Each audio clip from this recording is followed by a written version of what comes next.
తెలంగాణలో జరిగిన లోక్సభ ఎన్నికల్లో కాంగ్రెస్ అభ్యర్థులు భారీ మెజారిటీతో గెలుపొందారు. ఖమ్మం, నల్గొండ, మహబూబాబాద్, భువనగిరి, వరంగల్ పార్లమెంటు స్థానాల్లో అత్యధిక మెజారిటీని సొంతం చేసుకున్నారు. కాంగ్రెస్ ప్రభుత్వం ప్రవేశపెట్టిన 6 గ్యారెంటీలతో ప్రజలు ఆ పార్టీని ఆదరించారు.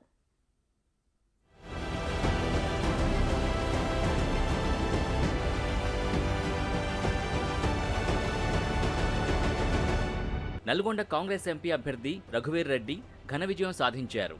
5,59,906 ఓట్ల భారీ మెజార్టీతో రఘువీర్ రెడ్డి గెలుపొందారు.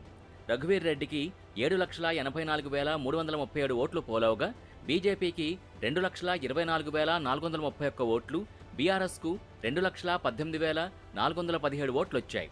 నల్గొండ కాంగ్రెస్కి కంచుకోటగా ఉంది. దీనికి తోడు ఆయన తండ్రి జానారెడ్డి అండదండలతో రఘువీర్ రెడ్డి భారీ విజయాన్ని సాధించారు.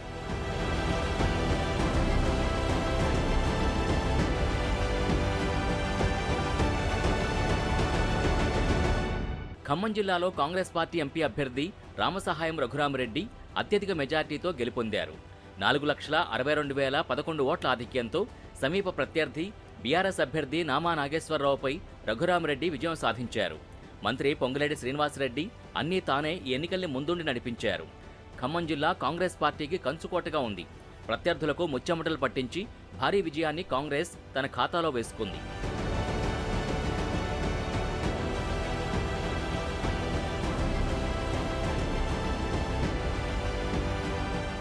భువనగిరిలో చామల కిరణ్ కుమార్ రెడ్డి భారీ విజయాన్ని సొంతం చేసుకున్నారు. 2,22,249 ఓట్ల భారీ మెజార్టీతో గెలుపొందారు.